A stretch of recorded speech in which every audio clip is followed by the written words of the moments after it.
인생을 가리키를 굴곡진 삶이다, 그런 표현을 쓰고 있습니다. 굴곡이란 말은 이리저리 굽어 꺾여 있다.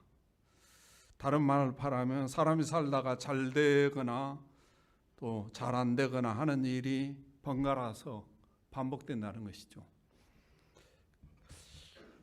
그도 그럴 것이지 우리도 우리 인생을 가해보면 하루에도 수없이 좋을 때도 있고 슬플 때도 있고 속상할 때도 있고 또 갈라서고 싶을 때도 있고 죽고 싶을 때도 있고, 이게 우리 인생에 끝없이 반복되는 싸움이라는 것이죠.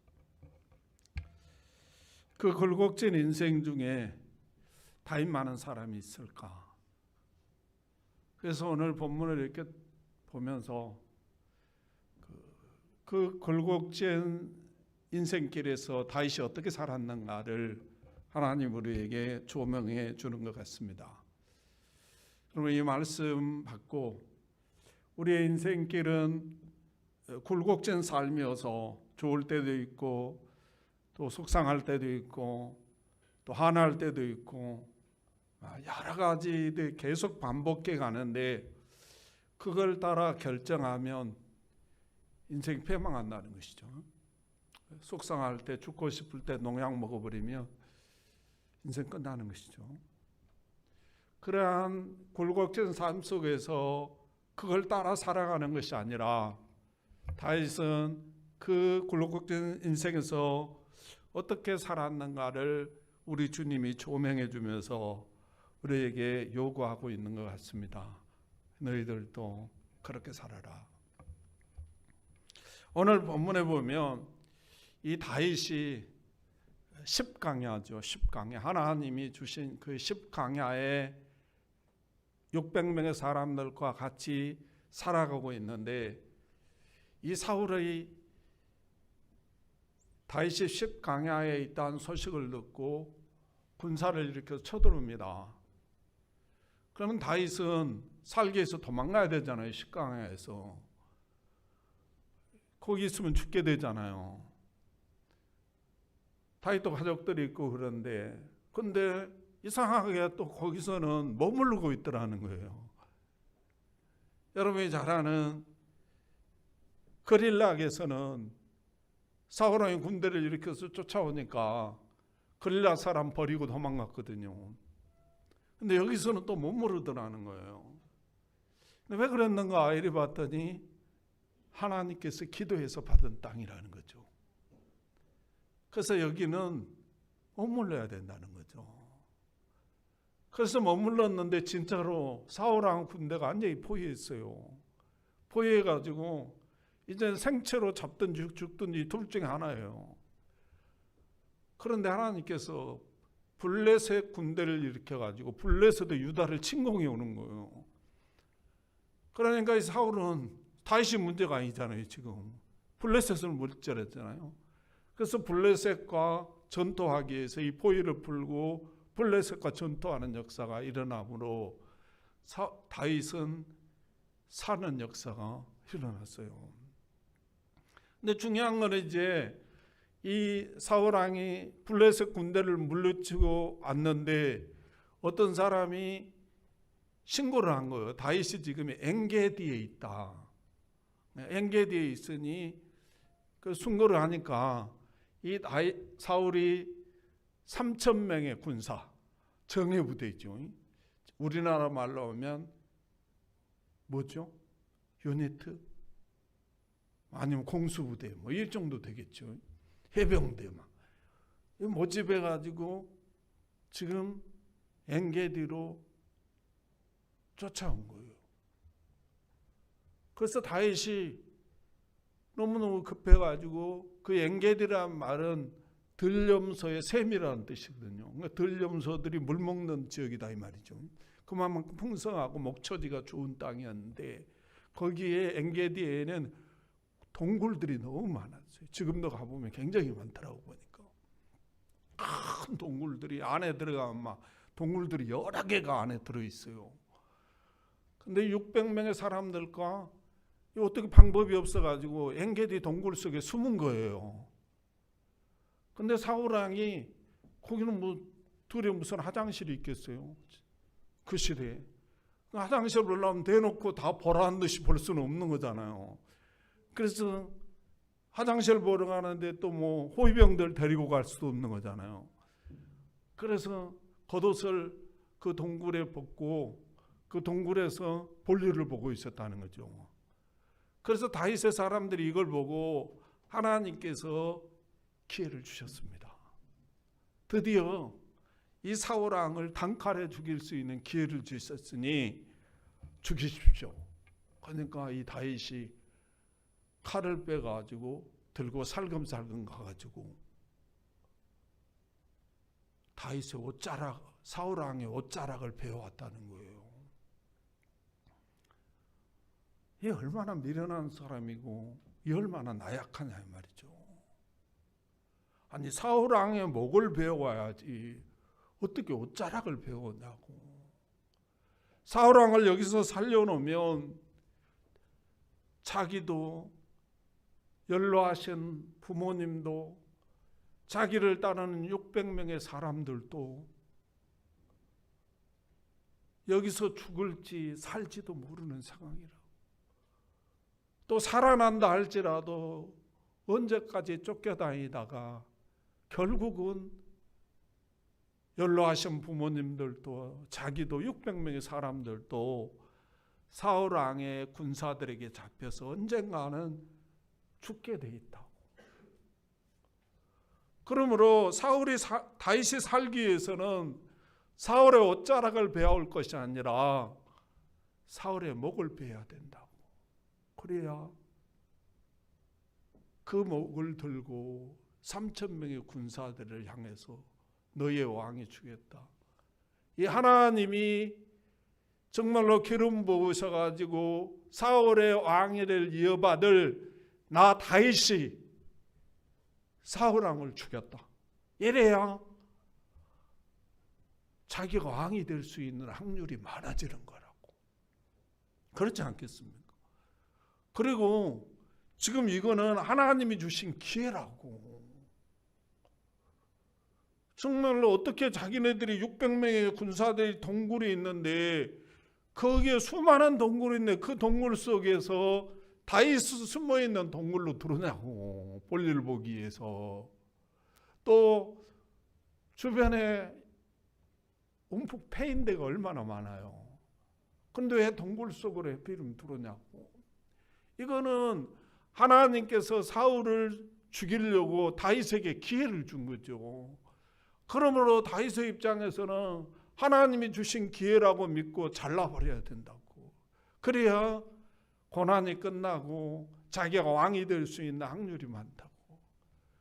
만약에 여기서 사울을 죽이지 않고 옷자락만 베앗고 가면 600명의 자기를 따르는 사람들이 뭐라고 그러겠어요?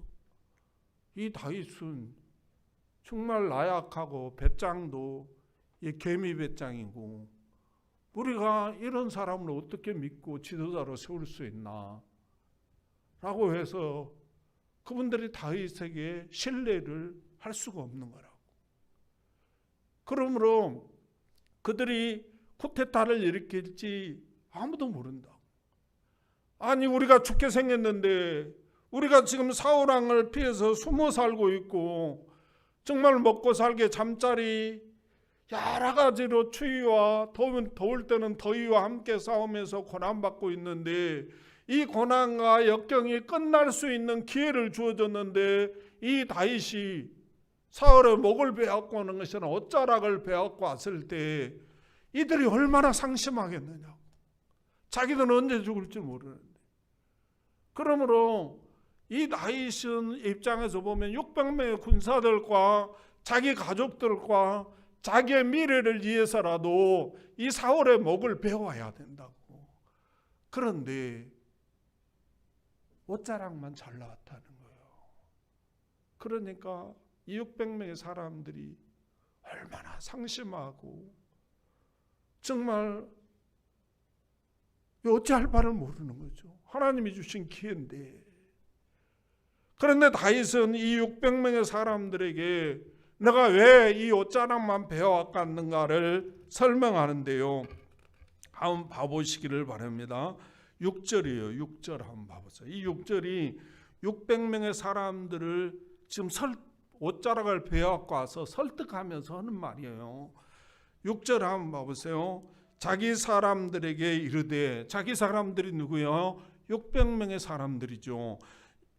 자기 사람들에게 이르렀단 말은 600명의 사람들이 지금 다윗을 불만을 품고 정말 우리가 다 죽게 생겼는데 어떻게 사울을 죽이지 않고 옷자락만 베어왔느냐, 이런 표정이죠. 그래서 굉장히 지금 내부의 사정이 안 좋은 것이죠. 이런 상황 속에서 다윗이 자기 사람들에게 이르되 내가 손을 들어 여호와의 기름 부음 받은 내 주를 치는 것은 여호와께서 금하시는 것이니 그는 여호와의 기름 부음을 받은 자가 됨이니라 하고 이렇게 표현했어요.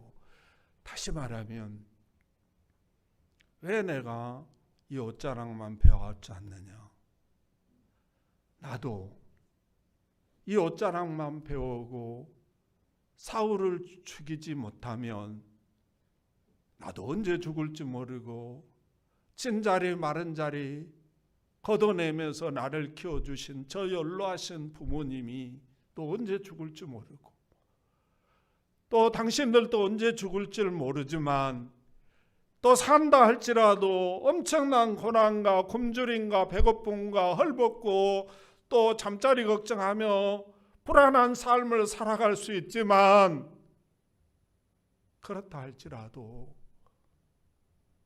하나님이 선택하시고 금하신 이 일을 내가 할 수 없지 않느냐, 이 말입니다. 하나님이 선택하시고, 그래서 그 하나님이 선택하신 백성들은 생명을 죽이지 말라고 했던 이 하나님이 금하신 하나님의 법을 내가 어길 수 없지 않느냐. 아무리 내 인생이 굴곡져서 지금 힘들고 어렵고 정말 언제 죽을지 모르고 내 연로하신 부모님들이 언제 저들의 손에 죽고 또 쫓겨다니고 엄청난 많은 시련과 고통을 당할 줄 알지만 그렇다 할지라도 내가 하나님이 금하신 일을 할 수 없지 않느냐, 이 말입니다. 하나님이 기름 부어준 앙을 내가 죽일 수 없지 않느냐, 살려야지. 내가 비록 고난받고 내 부모가 비록 고난받고 멸시받고 천대받고 조롱받아서 저들에게 말할 수 없는 수모 속에 잡혀 죽은다 할지라도 어떻게 내가 하나님이 금하신 일을 할 수 있겠냐. 내가 살기 위해서, 내가 더 행복해지기 위해서, 내가 더 편안하기 위해서, 내가 굶주리지 않기 위해서 어떻게 하나님이 금하신 일을 할 수 있겠느냐. 하나님이 선택한 사람을 살리고 하나님이 선택한 사람들에게 행복을 주고 축복을 주기 위해서 내가 고난받고 내가 멸시받고 내가 천대받고 내가 죽는 것이 맞는 것이다, 그 말이에요. 할렐루야. 그러므로 사랑하는 성도는 믿음이라는 것은요, 하나님이 선택한 사람들을 살리고 행복하게 만들고 그들을 축복받게 만들기 위해서 내가 고난의 길을 가는 것이, 멸시를 받아주는 것이, 천대를 받아주는 것이, 굶주려 주는 것이, 아니 십자가에 죽을 망정 그렇게 사는 것이 믿음이라는 사실을 여러분 믿으시기를 주님의 이름으로 축복합니다. 이것이 우리 주님의 모습이라는 거예요. 여러분이 잘 알다시피 창세기 6장 3절에 보면요, 하나님이 인생들을 가르쳐서 이렇게 말해요. 육체가 됐다. 타락한 인간을 보시고 하나님이 말씀하시기를 육체가 됐다. 이 육체가 됐다는 말은요, 동물과 같이 됐다는 거예요. 동물은요, 자기를 위해서 삽니다. 자기 먹을 것을 위해서 살아요. 그러니까 동물도 육체가 있고 사람도 육체가 있어요. 근데 동물에게는 없고 사람에게 있는 게 뭐냐 하면 영혼이에요. 영혼. 그래서 하나님이 우리의 마음속에 시편 107편 9절 보면 영혼을 사모하는 마음을 주셔가지고 그 사모하는 영혼을 하나님 만족시켜 준다는 거예요. 동물들에게는 그게 없으니까 뭐요? 자기 욕심대로 막 살아간다는 거죠. 그런데 사람들이 타락하고 나니까 이렇게 되어버렸다는 거예요. 동물들처럼. 그래서 로마서 8장 7절 5절 10절을 보면 하나님과 원수가 되어 있다는 거예요. 지금 예수님 오면 죽일 판이라. 사울왕이 다윗을 죽이려고 쫓아다니듯이 지금 주님이 오면 죽이려고 쫓아다닐 판이에요. 그렇게 원수가 되어 있는데 우리 주님이 그 원수를 살리기 위해서 이 땅에 오셨다는 거예요.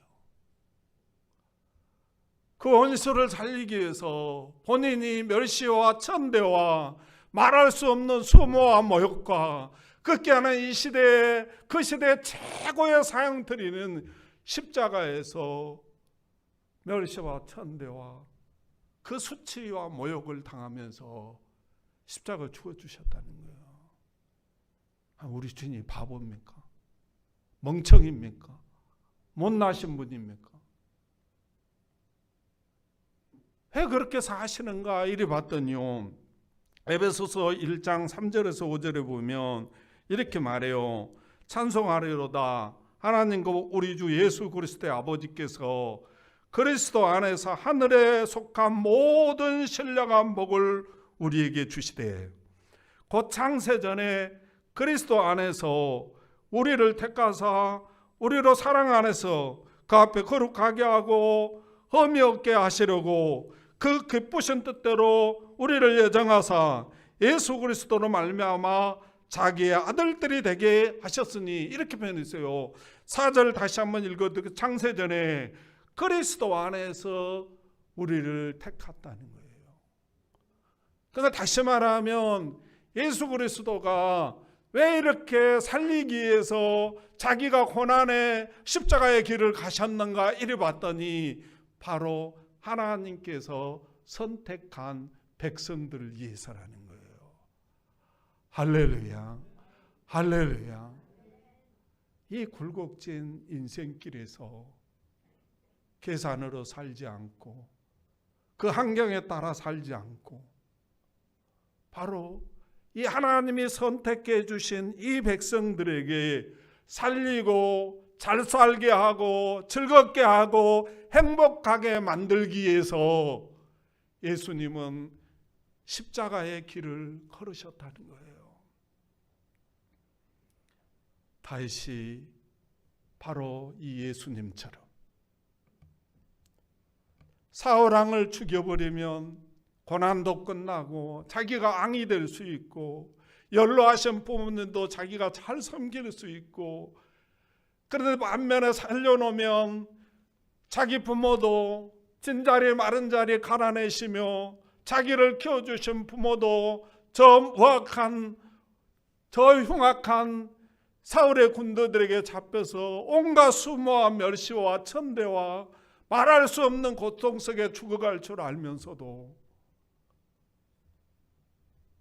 자기와 자기 600명의 사람들과 가족들도 그렇게 죽어갈 줄 알면서도 왜 사울왕을 살려줬는가?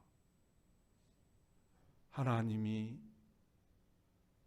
왕으로 선택해 주셨기 때문이라는 것입니다. 하나님이 이 모습을 보시고 다윗과 평생 동안 함께 해주시고 이 600명의 군사들의 마음을 감동감화하셔가지고 더욱더 다윗을 신뢰하게 만들었어요. 한번 다시 생각해 보면 자기를 죽이려고, 자기 가족들을 몰살시키려고 군대를 일으켜서 자기를 쫓아다니는 이 사울 왕을 죽일 수 있는 기회가 왔는데 죽이지 않는 거예요. 그리고 옷자락만 배워오는 이 모습을 보시고 600명의 자기 사람들이 이 다윗이란 사람은 도대체 어떤 사람인가? 이 사람이 왕이 되면 이 나라를 어떻게 이끌어갈 건가를 그림이 그려지는 거예요. 온수도 살려주시는 하나님. 사울 왕은 자기를 거역하면 무조건 죽이는데 이 사람은 자기 가족과 자기를 죽이려 하는 사람들을 이렇게 살려주는 모습을, 용서하시는 모습을 보면서 진정한 저 사람이 왕이 되면 이 나라가 태평성대가 오겠군. 그래서 정말로 다윗이라는 이 사람이 왕이 되어서 이 나라를 태평성대로 이끌어주기를 원하는 그 마음이 싹트기 시작하는 역사가 일어나게 됐다는 거예요. 할렐루야, 할렐루야. 꿈이 생기고 비전이 생기는 놀라운 축복의 역사가 일어나게 되고, 이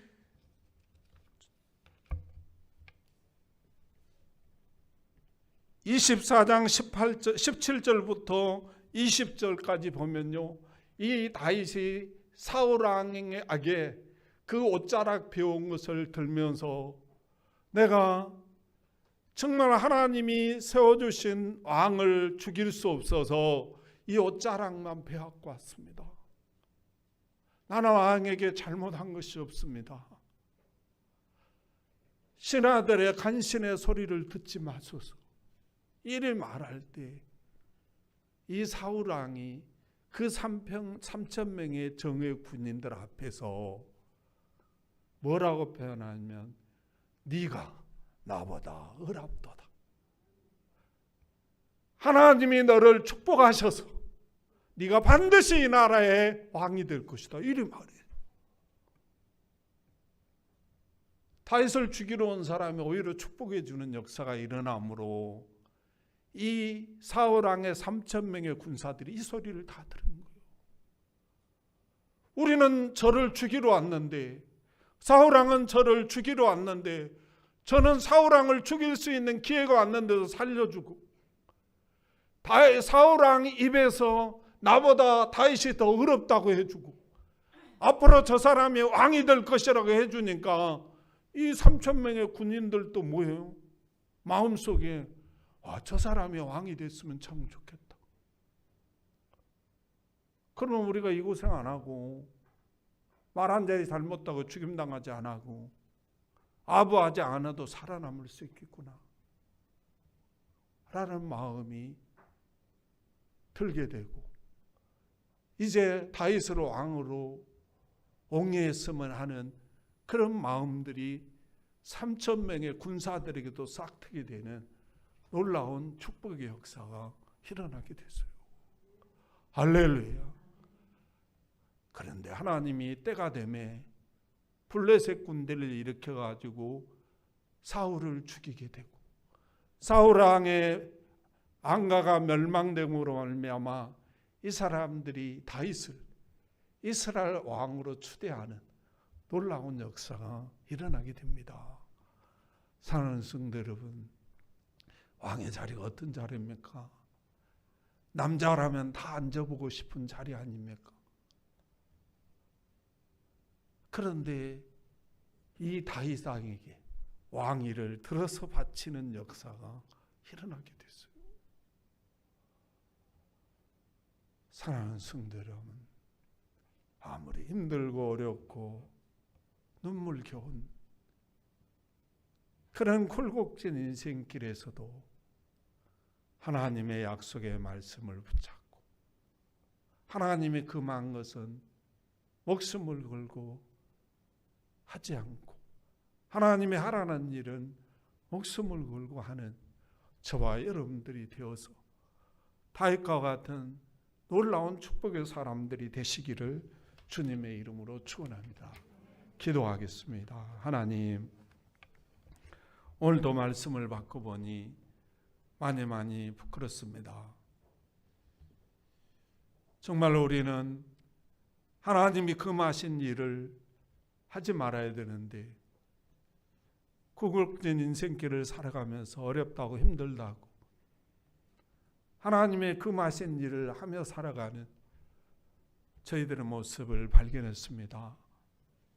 하나님 용서하시고 이제부터는 이 굴곡진 인생길에서 하나님의 말씀은 나의 삶의 척도로 삼고 살아가겠사오니 내 인생길에도 다윗과 같은 놀라운 축복의 역사로 함께하여 주시옵소서.